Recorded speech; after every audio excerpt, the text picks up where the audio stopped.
Hey guys, Jake here! One of the Empire's most powerful mages dies, and a goddess reincarnates him 400 years into the future with all his power and a busty mom. This is the story of Eftel, who right now is with the heroes party facing off against the Demon King. After defeating him, all the heroes are celebrated throughout the kingdom. As a reward for helping and aiding the hero, the king grants the sages of fire, earth, water, and wind the title of the Four Emperors, a title reserved only for the most powerful mages. The Wind Sage is surprised since the title of Emperor is normally reserved for those of noble blood, but even though it's only a title limited to the world of magic, it's still being granted to them. When it's the Wind Sage's turn, before being honored, the king lets him know that even though he isn't the most powerful in the world of magic, he will still be granted the title, and from that day on, he will be called the Lightning Emperor. He bursts into tears and thanks the king, while everyone present quickly begins praising him, thinks that his 40 years of magical study have finally been recognized. And in such a magnificent way, years go by. Now the Lightning Emperor, whose name is actually Eftel, is interrupted by his young disciple, who lets him know breakfast is ready. He thanks his little disciple, Merlin, and remarks that it's a great day for training. A while later, we see Eftel training both Merlin and several other children. He has them balance a stone on their heads while concentrating on maintaining their magic circle. Once they finish that, he orders them to cast a level 4 spell.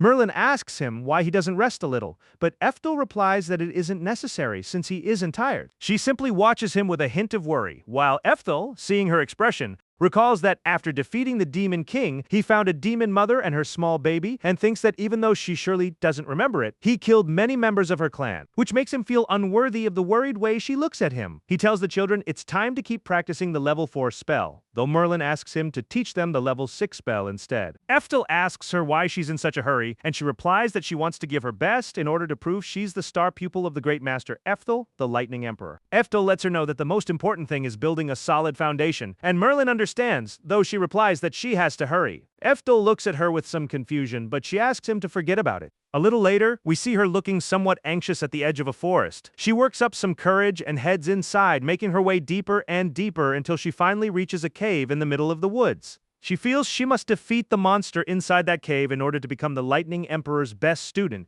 so that she can teach everyone in her master Eftel's place, finally allowing him to rest and relax. Unfortunately, after a scene change, we see Merlin desperately fleeing from the cave monster since her level 4 magic proved useless. Though in truth, she has no intention of giving up and decides to go all in. She summons the wind spirits and recites the incantation to strike the monster directly, attempting to cast a level 6 spell. She's thrilled to see she managed to summon the spell. However, the monster keeps advancing as if nothing happened. It knocks her backward. And just as she's about to meet a grim end, a huge roar echoes through the area. Turning to look, Merlin sees her master, who looks quite irritated since he has already told her many times to stay away from that forest. Damn, this anime has some incredible animation, or at least in episode 1. We'll see how it goes from here, right? Like the young master here rode the manga's fame. Merlin apologizes while Eftel lets her know that she's his most talented student, but that she's too impatient, and power gained in haste is very fragile. However, as Eftel is speaking, the monster gets back on its feet.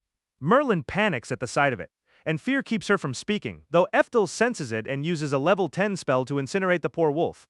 Later that night, Merlin mentions that her master is amazing. Eftel tells her to go to sleep, but as she's about to head to her room, Eftel starts coughing and spits up blood. He asks Merlin if she already noticed, and she replies that she had, and that's why she'd been so eager to learn quickly. He's surprised to realize that's why she'd been pushing herself so hard. Merlin asks him to take care of himself and recommends he rest as much as he can, but Eftel gets up and reveals that he doesn't have much time left, so he can't afford to rest. She asks him why he keeps going, and Eftel strokes her head and tells her he wants to train talented students who will succeed him, just as she will. He tells her that in the past, he wanted to become the strongest man in the world, every mage's dream, but unfortunately, he never managed it, because reaching the top was simply impossible for him. Merlin replies that isn't true, since the Lightning Emperor is the strongest of them all, and that very day he cast a level 10 spell with ease. Eftel simply thinks he understands why she'd say that, though compared to the other younger sages, he alone, the oldest of them, had struggled against the Demon King. The next day, one of his students pounds on the door, and when Eftel goes out to answer, the boy tells him that the Flame Emperor has finished his theory on magical aptitude. He hands over all the details, and as Eftel skims through them, he's stunned, remarking that it's truly worthy of the Flame Emperor, since that theory was believed to be impossible. The boy asks him what he plans to do now, and Eftel decides to put his old colleague's theory to the test. He gathers all his students and puts the theory into practice. First, he places a strand of hair from the test subject into each tube, and they light up, changing color according to each element. earth, fire, water, and wind.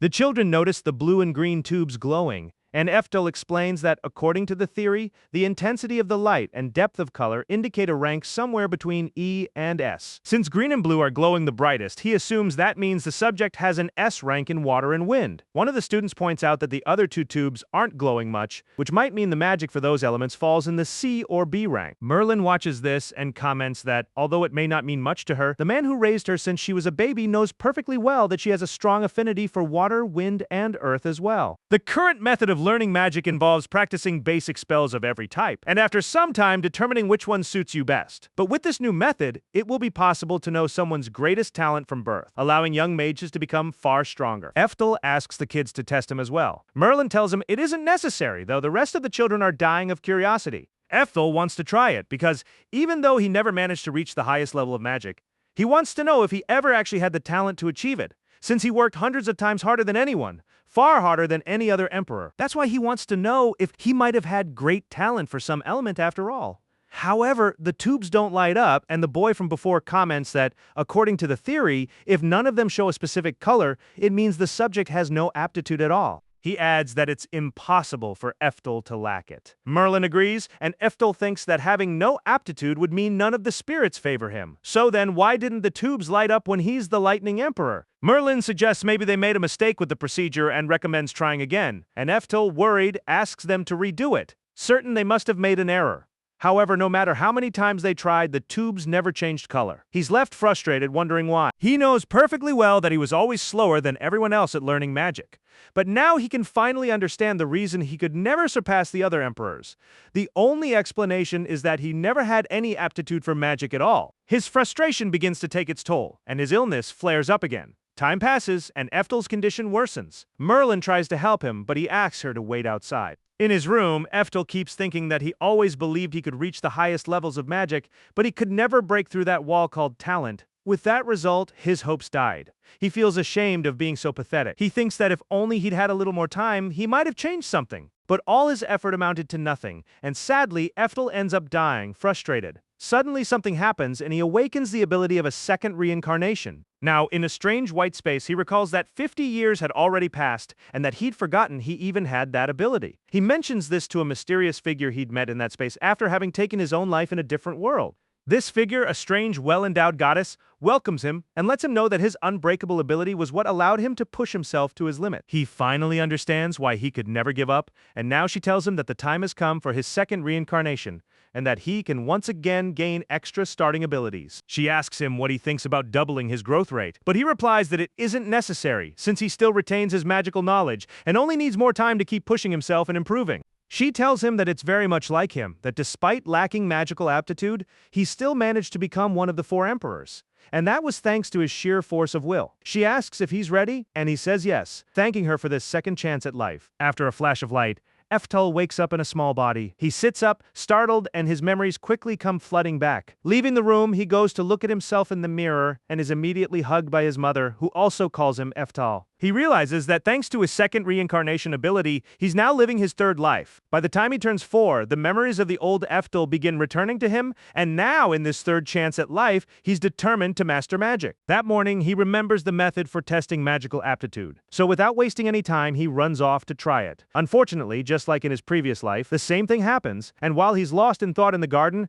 he spots an enormous black dragon flying overhead. Noticing its crimson eyes, he wonders if someone must have made it angry. And sure enough, the knights come charging in right behind it. Eftel instinctively starts running, but then remembers he's no longer at his peak. He's only 4 years old, so what could he possibly do? He regrets that if only he'd known this would happen, he would have reincarnated into a body capable of using magic. However, he remembers his own original spell, the one he created himself, level 10 Eftel. When he tries it, he manages to cast it, and a powerful magic circle appears before him, disintegrating the dragon in an instant and leaving Eftel completely stunned as he realizes he was reborn into this world, able to use the magic from his past life at its very fullest.